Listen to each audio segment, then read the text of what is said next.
முருகாசரணம். குருவே சரணம். குருவே துணை. வியாழனுக்கு குரு என்றும் பிரகஸ்பதி என்றும் சிறப்பு பெயர்கள் உண்டு. பிரகஸ்பதி என்றாலே அறிவில் மிக சிறந்தவன் என்ற அர்த்தம் தோணிக்கும். நவகிரகங்களில் சிறந்தவராக குரு கருதப்படுகிறார். பிரகஸ்பதி தேவர்களுக்கு தலைவராகவும் குருவாகவும் இருப்பவர். பிரம்மாவுக்கும் பிடித்தமானவர். மிகச்சிறந்த தபசியான ஆங்கிரச முனிவருக்கும் சத்ரதா தேவிக்கும் புதல்வராக உதித்தவர் வியாழ பகவான். இவருடைய சொரூப லட்சணம் மிகவும் அற்புதமானது. விந்திய மலைக்கு மேல் குருவுக்கு ஆசிரமம் உண்டு. சிந்து தேச அதிபதியாக இருப்பவர். ஆங்கிரீச கோத்திரம் இவருடையது. வடக்கு ஈசான்ய திக்குகளுக்கு அதிபதி. புஷ்பராக மாலையை கொண்டிருப்பவர். தண்டம், கமண்டலம், மாலை, வரத அஸ்தம் உடையவர். 8 குதிரைகள் பூட்டிய தேரில் மேரு மலையை வலம் வருபவர். இவருடைய நன்மதிப்பை பெற வேண்டுமானால் இந்திரனையும் பிரம்மனையும் வழிபட்டு வர வேண்டும். சூரியனுக்கு வடக்கில் நீளமான சதுர மண்டலத்தில் வடக்கு முகமாக வீற்றிருப்பவர்.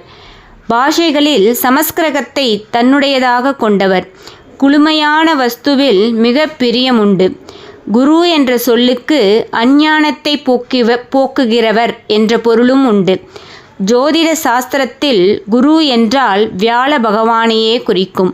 குரு மூலம் யாராவது எந்த மந்திரத்தை பெற்று தினமும் ஜபித்து வந்தால் அவர்களுக்கு சந்தோஷத்தையும் செல்வத்தையும் கொடுப்பவர். பசு மாட்டை ரட்சிக்கிற இடத்தில் குரு பகவான் பிரதிஷ்டமாக காணப்படுவதாக சொல்லப்படுகிறது. பிரதிதேவோ ஜவலகிரகம் என்ற வியாழ பகவானை சொல்வார்கள். இதன் அர்த்தம் நம் மனதில் பிரதிபலிக்கின்ற தேஜாமய ஸ்வரூபத்தை கட்டுகிற கிரகம் எதுவென்று கேட்டால் அது குரு பகவானுக்குரிய மண்டலம் என்று பளிச்சென்று சொல்லிவிடலாம். குருவுக்கு 5 சகோதரர்கள் உண்டு. பிருவஸ் ஜோதிஸ், பிருக பிரம்மா, பிருகன் மனஸ், பிருகன் மந்திர, பிருகபாஸ் என்பவர்கள் அவர்கள்.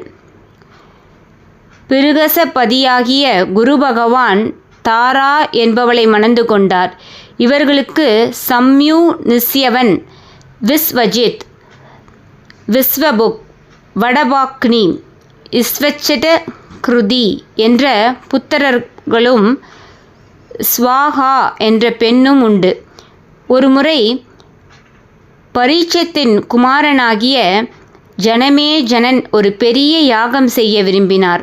அதற்கு சத்பயாகம் என்று பெயர். அப்படி அந்த யாகத்தை ஜனமேஜயன் செய்ததால் உலகத்திலுள்ள பாம்புகள் எல்லாம் அழிந்து போகும் என்பதை உணர்ந்த குரு பகவான் ஜனமேஜனனின் சர்பயாகத்தை தன அறிவாற்றலால் தடுத்து நிறுத்தினார். ஒரு சமயம் இந்திரன் தெய்வத்தின் திருவருளை வேண்டி தீவிரமான தியானத்தில் ஈடுபட்ட பொழுது தேவர்களுக்கு சங்கடம் வந்தது. அசுரர்கள் அளவுக்கு மீறி ஆட்டம் போட்டனர். இந்த நிலை நீடித்தால் என்ன ஆகுமோ என்று தேவர்கள் பயந்து பரஸ்பதியான வியாழ பகவானிடம் வந்து முறையிட்டனர். குரு பகவான் இந்திரனை தன் சாமர்த்தியத்தால் சுயநிலைக்கு கொண்டு வந்தார். தேவர் குலம் பிழைத்தது. குருவுக்கு சுக்கிரனுக்கும் பல விதத்தில் கருத்து வேறுபாடு உண்டு. இருந்தாலும் குருவின் மகனாகிய அசன் என்ற விஸ்வவஜித் சுக்கிரனிடம் மாணவனாக சேர்ந்து சஞ்சீவினி என்னும் வித்தையை தெரிந்து கொண்டான். குரு பகவான் காசியில் வெகுகாலம் தங்கியிருந்து அங்கே ஒரு லிங்கத்தை பிரதிஷ்டை செய்திருக்கிறார். அது மட்டுமல்ல, அந்த லிங்கத்தின் அருகேயே இருந்து 16,000 தேவ ஆண்டுகள் பூஜித்து தவம் செய்திருக்கிறார். குரு பகவானின் தவத்தை கண்டு மகிழ்ந்த அவர் முன்னே காட்சி தந்த சிவபெருமான் மிகப்பெரிய தவத்தை செய்து உன் மனதை இந்த லிங்கத்தினாலே நிறுத்திய சாதனைக்காக நீ நித்திய ஜீவனாக என்றென்றும் புகழ்பெற்று விளங்குவாய். அது மட்டுமல்ல, உன்னுடைய திறமை, அறிவாற்றல், குணங்களினால் இன்று முதல் நீவீர் இந்திரனுக்கு குருவாக விளங்கக்கூடிய பாக்கியம் பெறுவீர் என்று வரம் கொடுத்தார். குருவானவர் பொன்வண்ண மேனியர். 4 திருக்கரங்கள் உண்டு. கமண்டலம், அட்சமாலை, யோகதண்டம், அபயம் என்பவற்றை அந்த கரங்களில் காணலாம். ஆனால் விஷ்ணு தர்மோத்தரம் என்னும் நூலில் பரகஸ்பதியை 2 கரம் உடையவர் என்றும் அவற்றில் புத்தகமும் அச்சமாலையும் ஏந்தி கொண்டிருப்பார் என்று செய்தி குறிப்பிடப்பட்டிருக்கிறது. சாந்த மூர்த்தியாக திகழும் குரு பகவான் சதுரமான பீடத்தில் இருப்பவர், கிழக்கு நோக்கி இருப்பவர், முடி உடையவர், பொன் நிறத்தினர், பொன்னிற சந்தனம் பூசுபவர், பொன்னிற மலர், பொன் மாலை, பொன்னாய் பொற்குடை, பொன்னிற துவசம் கொண்டு காட்சியளிப்பவர்.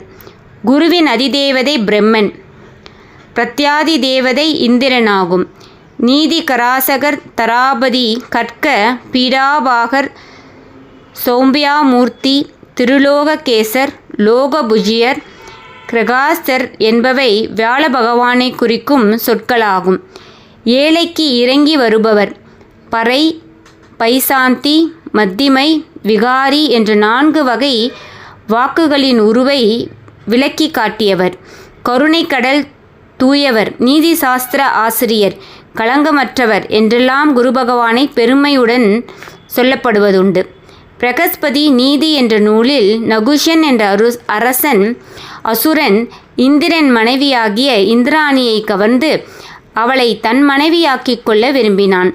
செய்தியை அறிந்த குரு பகவான் நகுஷனை சப்த ரிஷிகள் சுமக்கும் பல்லக்கில் ஏற்றி தன்னிடம் வர சொன்னார்.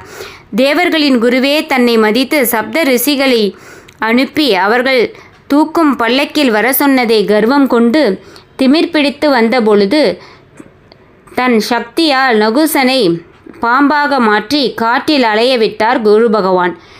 குருவின் பார்வை ஒருவனுக்கு கிடைக்குமானால் அவன் மூடனாக இருந்தாலும் அறிவாளியாக விளங்குவான். விஷ்ணுமூர்த்தி இரத்தத்தில் உள்ள ஒரு ஸ்லோகம் குருவுக்காக உள்ளது. இந்த ஸ்லோகத்தை தினமும் காலையில் எழுந்து பக்தி சிரத்தையோடு சொன்னால் அவர் குரு பகவானின் பேர் அருளை பெறுவர். குருவே சரணம், குருவே துணை. நேசமுடன் தீபா. நன்றி.